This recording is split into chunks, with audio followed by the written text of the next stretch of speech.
Here's my official rankings list of the Best Picture nominations at this year's Oscar from 10 to 1, and you might want to strap in because this is going to get a little crazy. I just want to preface by saying this is just how I would rank these movies, but feel free to share your rankings list in the comment section. Like and follow for more if you like to talk about TV and film. Let's get started. And then at number 10, we have F1. This honestly is just a good summer flick compared to the other nominations on here. It's not as strong, but it does not take away from how good of a movie this is. I mean, Brad Pitt's amazing in this movie.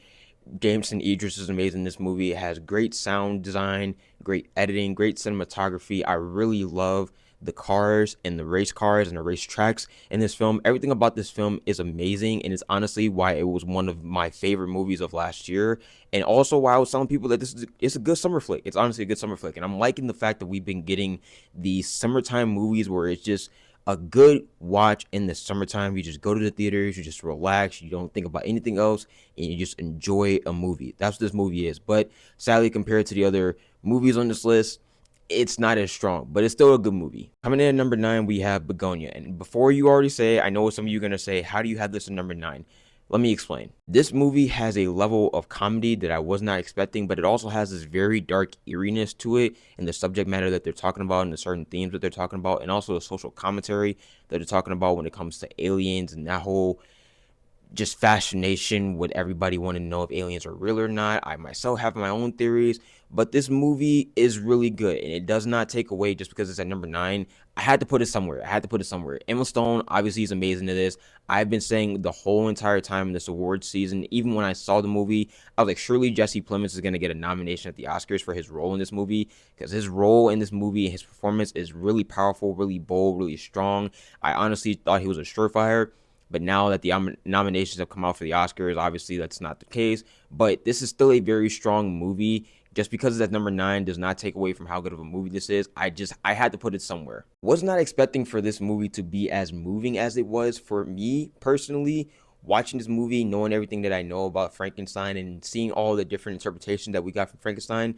Coming in at number 8, we have Guillermo del Toro's Frankenstein. The fact that they were able to have this story where you get to see the point of view not only of Oscar Isaac's character, the professor, but also Jacob Elordi's portrayal as Frankenstein, but also feel sympathy for Frankenstein was something I was not expecting. I never thought in my entire time watching this that I ever think I was going to side with Frankenstein and actually understand where he's coming from and understand that, just because he's like this grotesque human being that everybody thinks of, and just because he's like this, kind of monster like figure, doesn't mean that he doesn't have feelings and doesn't mean that he doesn't have a sense of wanting to just be loved by people. I think the cool thing that Guillermo does in this movie is mix the genre of horror, but also kind of like drama in the sense of Frankenstein's story and his arc in this movie of, like I said, wanting to just be accepted by people and not wanting to be viewed as like this grotesque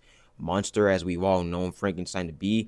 This movie is just really bold. I really do love the production design of this movie, and I really do now see why everybody's been saying that this is surely going to win production design at the Oscars this Sunday, because the production design in this is amazing. The costumes is amazing. Cinematography is amazing. I'm surprised that a lot of people weren't talking about the cinematography and the shots in this movie. It's very stylistic, very good color grading, a very good job that they did with the editing as far as mixing the different colors and making certain scenes like pop with color, and then making certain scenes almost feel like it's derived the color, and making it almost kind of like this dryness and grayish tint to it. It's amazing. This movie is just all around amazing, amazing, amazing. Very, very good gothic movie, but also very good story of Frankenstein. And at the end of the movie, you're gonna want to be rooting for him. Gonna get controversial, but number 7, I have Marty Supreme. Timothée Chalamet has gives his best performance in this movie. Gwyneth Paltrow's amazing in this movie. Tyler's amazing in this movie. The cast is just overall amazing. The thing it just, for me at least, when I was talking to people, the people that I was talking to, they were saying it's a good film, but there's really no point of the movie in my watching of it in the times that I've actually watched it, because I've watched it 3 times now. There's just really no point where I could see Marty's growth as a character in this movie. There's no point where it's like, that's the character arc, that's the climactic point where he finally learns his lesson and grows as a person. Now, you can make an argument that it's at the end when he sees the birth of his child. He sees his child for the first time, and the iconic song from Tears to Fears plays. I love that song. I thought that was a great ending for them to have that shot of him staring at the crowd and then have that song playing. But in my opinion, this movie is just wanting you to focus on the chaos so much because I think it lacks a story in the sense of Marty's growth as a character in the movie. And by the end of the movie, you maybe understand certain things as to why he does what he does and why he's so passionate and why he's just so tunnel vision about this dream about being the best ping pong player.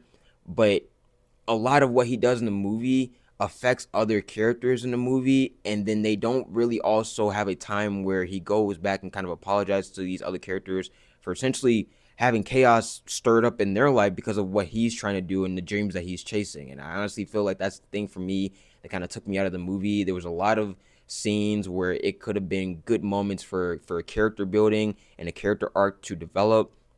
And honestly, I think that's the point of the movie, and that's what did it for me in this movie and why I have it ranked so low. At number 6, we have probably one of the more emotional movies that have been nominated this year at the Oscars for Best Picture, Sentimental Value. This movie speaks on a lot of things, but the one thing that it speaks on, and I love that this movie touched on, was just the dynamic between siblings, and specifically the dynamic between sisters. I mean, this movie touched on a lot of stuff, and it kind of leaves an open door where, like, kind of like a climactic, like, cliffhanger in a sense, where, like, Stellan Skarsgård's character, the father, he doesn't really apologize for the choices that he made in his life towards his daughters, but it also gives it where it almost, in a sense, like, they unbeknownst to themselves already forgive him for a lot of the actions and choices that he's made in his life.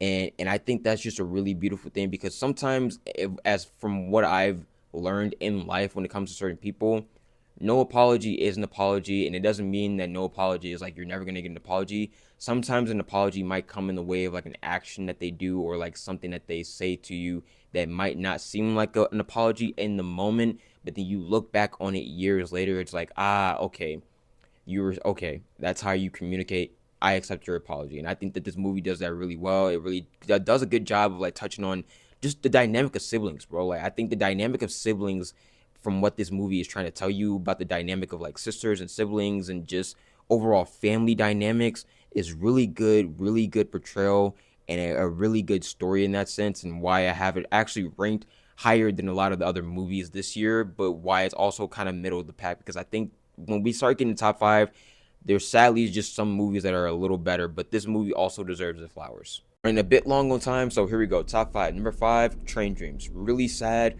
really moving movie, really good though. Love the cinematography in this movie. All around just a very sad movie, but also really powerful in the same sense.